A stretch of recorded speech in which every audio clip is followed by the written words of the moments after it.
नमस्कार, मैं हूँ मनोज और आज हम एक बहुत ही स्पेशल चीज़ के बारे में जानने वाले हैं और ये हमारे लिए और हमारे परिवार के लिए ये बहुत ही ज़रूरी खबर है।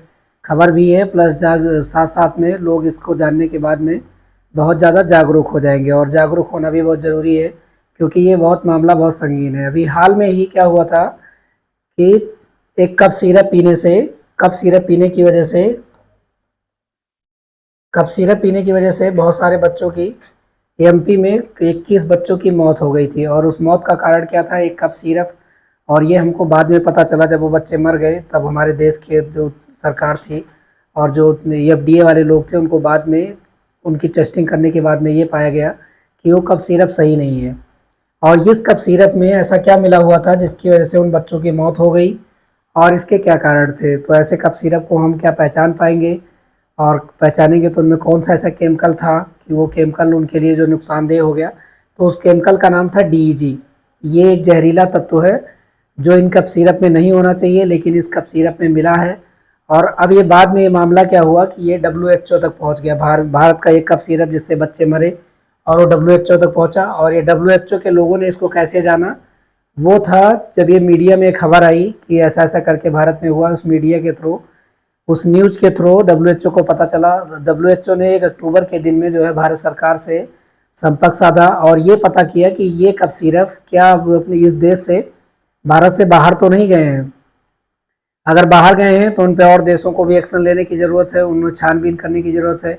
क्या ये मार्केट में और ज़्यादा अवेलेबल तो नहीं है? अदर कंपनियां जो 2-3 कंपनियां इसके लिए जिम्मेदार थी उसके बजाय और लोग तो नहीं है जो इस कप सिरप को बना रहे हैं। तो ये मामला क्या है, पूरा मामला क्या है और ये केमिकल वास्तव में है क्या, ये हमारे बॉडी को कैसे नुकसान पहुंचाता है और इसकी इस कप सिरप में क्या ज़रूरत होती है, इन सब सारी बातों को आज के हम इस वीडियो में समझते हैं।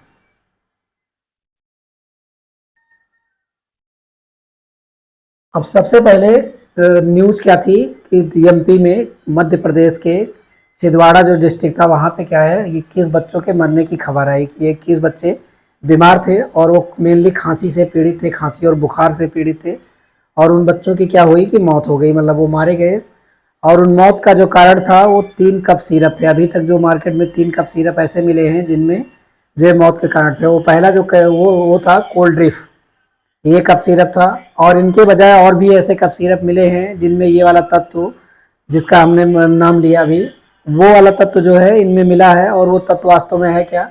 दूसरा था जो रेस्पी फ्रेश और तीसरा था जो है रिलाइफ।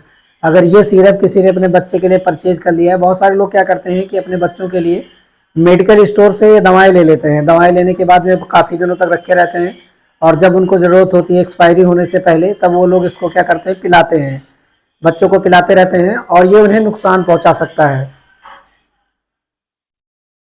अब हमें यहाँ पे क्या करना चाहिए कि अगर ये मेरे साथ पास में कप सिरप है तो ये हमें क्या करना चाहिए, मेडिकल स्टोर पे हमें इसको वापस कर देना चाहिए अगर हमने परचेज कर लिया है। और ये कंपनियों तक दोबारा से वापस पहुँच जाएंगे। इसको कहीं भी इधर उधर फेंकना नहीं है क्योंकि दवाओं को हम लोग ऐसे ही इधर उधर फेंक नहीं सकते, उससे क्या है पॉल्यूशन होगा, बहुत सारा पॉल्यूशन हो जाएगा। तो ये वाले कप सिरप थे। अब इनमें क्या ऐसा था, ये खबर पहुंची और ये वाले खबर क्या हुआ डब्ल्यूएचओ को भी पता चल गई। इसके तहत जो है उसने क्या क्या किया वो हम आगे समझते हैं। और ऐसा क्या होता है कि ये कप सिरप में ये वाला इंग्रेडिएंट आ गया और ये हमारे लिए बहुत ज़्यादा, हमारे बच्चों के लिए बहुत ज़्यादा नुकसानदेह हो गया और वो बहुत सारे बच्चे बहुत सारी जगहों पे मारे गए।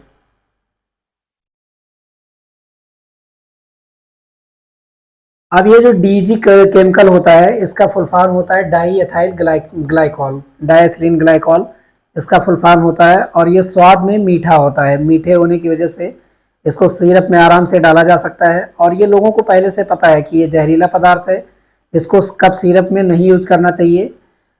अब ये किस काम के लिए यूज होता है, ये औद्योगिक क्षेत्र में ही यूज होता है, इंडस्ट्रियों में यूज होता है। और इसका जो मेन काम होता है ये जो होता है इंडस्ट्री में यूज हो, कारखानों में।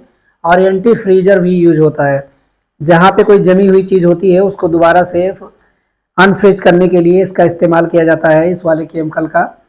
अब ये इसका अगर किसी भी डोजेज फॉर्म में, चाहे वो हमारा भोजन हो चाहे कोई मतलब जो हमारी खाने पीने वाली चीज़ें हो, उनमें अगर इसका जो परसेंटेज है वो 0.1% के आसपास में अगर मिलेगा तो ये बॉडी को कोई नुकसान नहीं पहुंचाएगा और इतना तक बॉडी इसको सहन कर लेगा। लेकिन अभी जो 3 कप सिरप के जो सैंपल मार्केट में मिले हैं उनमें क्या हुआ है, जो कोल्ड ड्रिफ्ट है उनमें जो इसकी क्वांटिटी है 48.6% है, यानी कि बहुत ज़्यादा है। अब इसके जाने के दो रीज़न हो सकते हैं, या तो ये गलती से इनमें चला गया या तो जानबूझ के डाल दिया गया इनमें। दूसरा जो रेस्पिल है, इनमें जो परसेंटेज मिला है 1.34% के आसपास में मिला है। ये भी जो मानक परसेंटेज है 0.1%, उनसे इसकी क्वांटिटी बहुत ज़्यादा है। और दूसरा जो रिलाइफ है उनमें जो है 6.16% के आसपास में मिला है। ये 3 कप सिरप तो ऐसे हैं जो भी मिल चुके हैं, और जो एफडीए है अपने देश की जो सरकार है वो एफडीए के सहारे, सीडीएसओ के सहारे जो है वो लोग और सैंपल मार्केट से विड्रॉ कर रहे हैं और अलग अलग सैंपल की जांच कर रहे हैं और पता करने की कोशिश कर रहे हैं क्या और सैंपलों में तो ये वाला केमिकल अवेलेबल नहीं है जिनकी वजह से बहुत सारी मौतें हुई होंगी। सरकार से जब डब्ल्यूएचओ ने इनसे संपर्क साधा तो सरकार ने बताया कि ये वाले सिरप अभी मार्केट में बाहर नहीं गए हैं, ये हमारे देश में ही सप्लाई हुए थे और इनको हम विड्रॉ कर रहे हैं, यानी मार्केट से ये लोग हटा रहे हैं। ये जो केमिकल है ये एज ए एक्सिपिएंट की तरह यूज होता है। अब हम सरल भाषा में समझते हैं कि जो दवाएं होती हैं उनके जो बनने की प्रोसेस होती है वो बहुत लंबी होती है।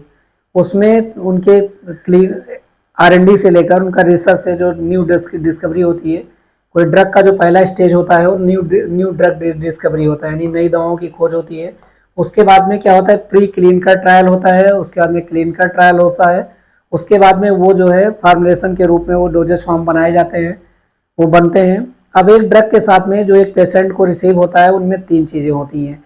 एक एक्टिव होता है या एपीआई होता है, यानी जो दवा होती है जो पेशेंट को चाहिए होता है वो उनमें होता है।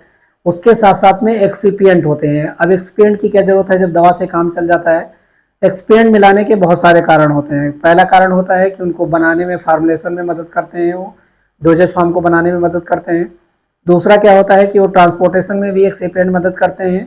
और दूसरी चीज़ क्या होती है कि उनकी जो बायोलॉजिकल एक्टिविटी होती है, जो एक्टिव होता है, जो एपीआई होता है, उनकी तो बायोलॉजिकल एक्टिविटी होती है, यानी कि वो दवा जो है किसी बीमारी को क्योर करने के लिए, ट्रीट करने के लिए तो काम करते हैं, लेकिन जो एक्सिपिएंट होते हैं या तो बॉडी में डाइजेशन होने के बाद में थोड़े बहुत न्यूट्रिशन देते हैं बॉडी को, या तो उनका कोई इफेक्ट बॉडी पे नहीं होता है, वो न्यूट्रल एकदम से होते हैं, उनका बॉडी में कोई काम नहीं होता है, लेकिन उनको डोजेज फॉर्म में डालना इसलिए ज़रूरी होता है बॉडी में, अपने सिस्टमिक सर्कुलेशन में, यानी हर पूरे बॉडी में पहुंचाने के लिए दवा को इस तरीके से बनाया जाता है कि मान लीजिए किसी दवाई का, कोई जो दवा खाना है उसका क्लेम बहुत ज़्यादा कम है, अब उसको हमें निगलना है, तो एक छोटा सा बिल्कुल कम सा दवा हम कैसे निगल पाएंगे, कैसे हम अपने पेट तक ले जा पाएंगे, उसके लिए इस एक्सिपिएंट का डालना जरूरी होता है। सिरप भी बनाने के लिए उन दवाओं को उन सिरप में डाला जाता है और बहुत सारी चीज़ें उसमें, वाटर होता है, वाटर के साथ में और बहुत सारे कलर होते हैं, फ्लेवर होते हैं, फ्लेवर के साथ में और बहुत सारे प्रिजर्वेटिव भी डाले जाते हैं, जो कि मतलब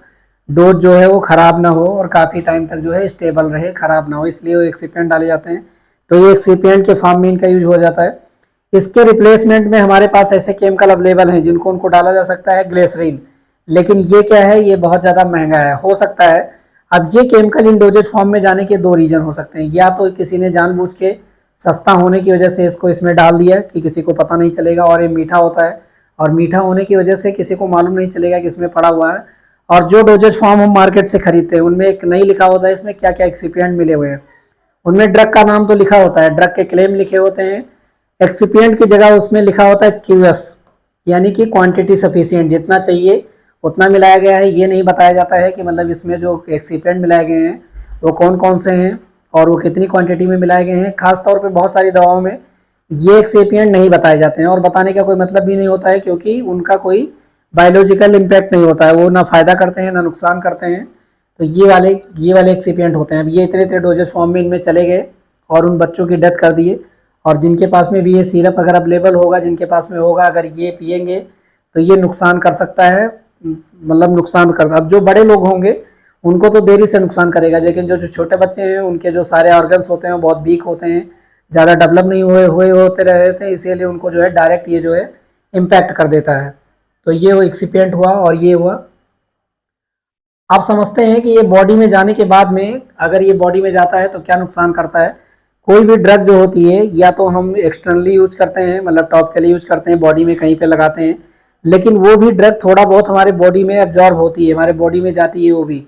और बहुत सारी ड्रग ऐसी होती है जिसको हम लोग एडमिनिस्ट्रेट करते हैं, मतलब बॉडी में डालते हैं, बॉडी के अंदर लेके जाते हैं और वहाँ जाके फ़ायदा करती है। तो ये वाला जो सिरप है, हम जब इसको पिएंगे तो ये हमारे कहाँ जाएगा, पेट में जाएगा, और पेट के थ्रू जो है सारे हमारे जो जितने भी खून की नलियां हैं पूरे शरीर में, वो पूरे शरीर में पहुंचेगा और इवन सारी सेल तक पहुंचेगा, जहाँ पे हमारा सारी सेलें हैं और जहाँ पे हमारे भोजन का डाइजेशन पहले लीवर में जाएगा, लीवर में मेटाबॉलिज्म होगा और उसके साथ में किडनी में जाएगा। तो जो इसका सबसे ज़्यादा इम्पैक्ट है ये जो डीईजी है, डीईजी का जो सबसे ज़्यादा ये एक विषैला पदार्थ है और इसका जो सबसे ज़्यादा इम्पैक्ट है वो किडनी में है और न्यूरॉन सिस्टम पे है, दो जगह इम्पैक्ट डालता है। किडनी में जो है ARF, इसका फुल फॉर्म होता है एक्यूट रीनल फेलियर, यानी कि जो किडनी में ये क्रोनिक डिजीज का काम करता है और ये किडनी को फेल कर देता है। जब किडनी फेल हो जाती है, फिल्टर कम कर देती है, तो ब्लड में यूरिया की मात्रा बढ़ जाती है और इससे जो है लोगों की इवेंचुअली जो होती है डेथ हो जाती है।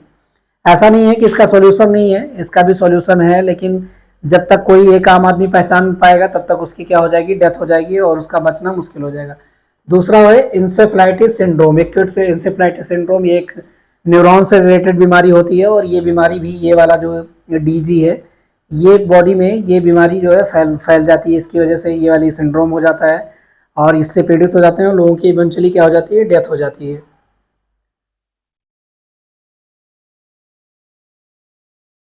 अब डब्ल्यू ने अभी क्या किया है कि मतलब डब्ल्यू इस पे इन्वॉल्व हुआ है और जो हमारा CDSO है, यानी जो हमारी सेंट्रल एजेंसी है जो ड्रग को पूरे देश में रेगुलेट करती है और ये भारत के ये है सेंट्रल ड्रग स्टैंडर्ड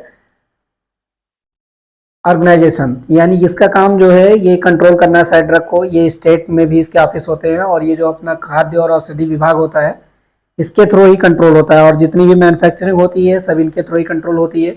कोई भी मैन्युफैक्चरिंग करने के लिए इनसे जो है लाइसेंस लेना, परमिशन लेना बहुत ज़रूरी होता है और उस ड्रग को सबमिट करना होता है और यहीं से जो है मैन्युफैक्चरिंग होती है।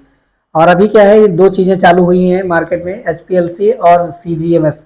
ये टेस्टिंग का एक तरीका है, इसके थ्रू जो है सैंपल उठाए जा रहे हैं और टेस्टिंग में तेज़ी लाई गई है जिससे कि अगर किसी भी कप सिरप में ऐसे केमिकल अगर अवेलेबल हो तो हमें मिल जाए और मिलने के बाद में हम लोग उसको मार्केट से विड्रॉल कर सकें। और उन कंपनियों पे जो ये लोग बना रहे थे उन पे एक्शन भी लिया गया है, उनको नोटिस भी दी गई है और उनको इन्वेस्टिगेट करने के लिए कहा गया है कि ये गलती से चला गया है या जानबूझ के चला गया है। कोई अलग केमिकल जिसको नहीं डालना है वो गलती से भी उसके अंदर जा सकता है और जानबूझ के भी जा सकता है। जानबूझ के क्यों जाएगा, क्योंकि लोग उसको सस्ता बनाने के लिए और ज़्यादा मुनाफा कमाने के लिए ऐसा काम कर सकते हैं। तो हो सकता है कि ऐसा भी हुआ हो और लोग ऐसा कर रहे हों।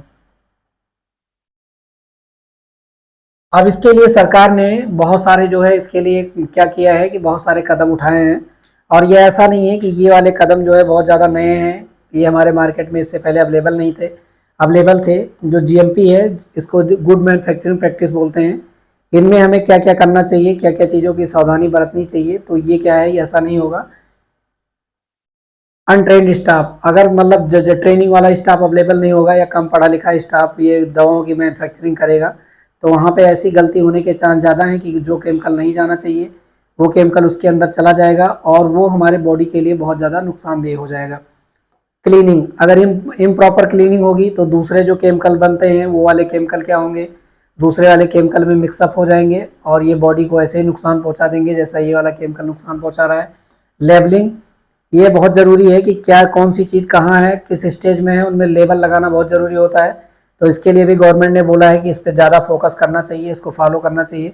वैसे जो अच्छी कंपनियां हैं जो स्टैंडर्ड तरीके से काम करती हैं इसको फॉलो कर रही हैं पहले से। इनकम्प्लीट डॉक्यूमेंटेशन, अगर डॉक्यूमेंटेशन कंप्लीट नहीं है, आधा अधूरा है, तो इनकी वजह से भी ऐसी बहुत सारी गलतियां हो सकती हैं। और अगर डॉक्यूमेंट इनकम्प्लीट है तो जो गलती हुई है उसको ट्रेस करना आसान काम नहीं है, वो चीज़ें इधर की उधर हो जाएंगी और मिल नहीं पाएंगी। रॉ मटेरियल टेस्टिंग, जो मतलब कच्चा माल मार्केट से आता है इन दवाओं को बनाने के लिए उनकी टेस्टिंग बहुत ज़रूरी है। अलग अलग, चाहे वो एक्सिपिएंट हो चाहे एक्टिव हो, उनकी टेस्टिंग बहुत ज़्यादा ज़रूरी है। दूसरा चीज़ क्या, सप्लाई चेन, ये जो दवाएं होती हैं एक जगह से दूसरी जगह जाती हैं और जो रॉ मटेरियल होते हैं एक जगह से दूसरी जगह मूवमेंट करते हैं, तो रास्ते में भी बहुत सारी मिलावटें हो सकती हैं, तो उनको भी कंट्रोल में करने की आवश्यकता है। और जो ड्राइवर लेके जाता है, जो कंटेनर, जो लॉरी होती है, जो गाड़ियाँ होती हैं, उनको सील्ड होना चाहिए और बहुत सारी फैसिलिटी दी जाती है और ऐसा होना चाहिए। तो ऐसा WHO ने और सरकार ने ये चीज़ इनिशिएटिव ली है और इनके लिए कानून जो है इन फ्यूचर ऐसा ना हो, इसके लिए हार्ड कानून होना चाहिए कि अगर ऐसा कोई करेगा तो उससे जो है सख्त से सख्त सज़ा मिलेगी। और ये वाला सॉल्यूशन जो है अच्छा खासा कारगर है, लोग डर के मारे ऐसे काम नहीं करेंगे।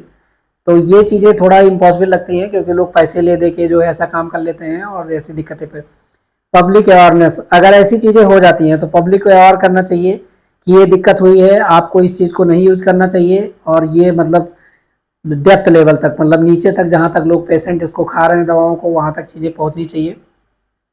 और क्लिनिकल हेल्प लेनी चाहिए, यानी कि इनके लिए जो है क्लिनिकल हेल्प लेनी चाहिए। अब जैसे ये वाला जो केमिकल बॉडी में चला गया था, इसके लिए क्या सॉल्यूशन है? इसके लिए सॉल्यूशन है कि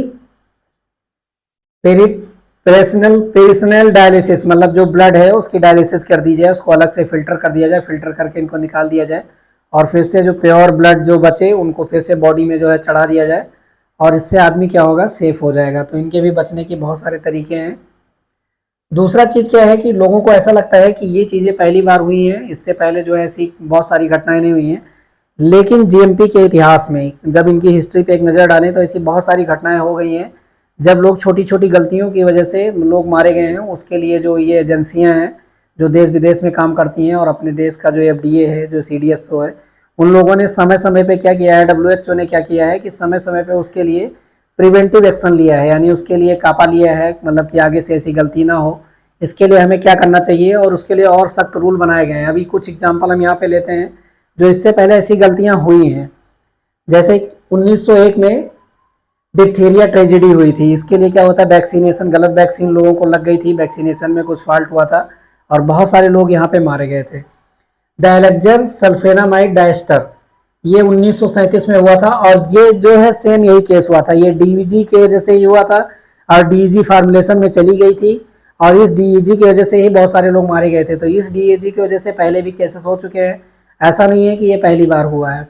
ऐसे ही सल्फाथायाजोल कंटामिनेशन, ये एक मतलब एक्टिव है, ये भी मतलब जहरीला टाइप का चीज़ है। इसका क्या है, कंटामिनेशन हुआ था 1941 में, और यहाँ पे भी बहुत सारे लोग मारे गए थे। तो ऐसी बहुत सारी ट्रेजिडी इससे पहले हो गई है, और इससे प्रिकॉशन लेने के बहुत सारे तरीके हैं। जहाँ पे इंडस्ट्रियाँ हैं, जो लोग फार्मुलेशन कर रहे हैं, उनको भी बहुत सारे ये ऐसे चीज़ें प्रिकॉशन लेने चाहिए। जो लोग इन दवाओं को यूज कर रहे हैं उनको भी अपने लेवल पे अलर्ट रहना चाहिए। और लोगों को सतर्कता ही बचाव, बहुत बड़ा बचाव होता है, लोगों को बचा सकता है और लोग बच जाएंगे। और अफवाहों में तो बिल्कुल नहीं पड़ना चाहिए। तो ऐसी ऐसी करके चीज़ें हुई हैं और इनका भी सॉल्यूशन है, ऐसा नहीं कि इसका सॉल्यूशन नहीं है। आज के लिए इतना ही, मिलेंगे अगले वीडियो में एक नए टॉपिक के साथ में। तब तक के लिए जय हिंद।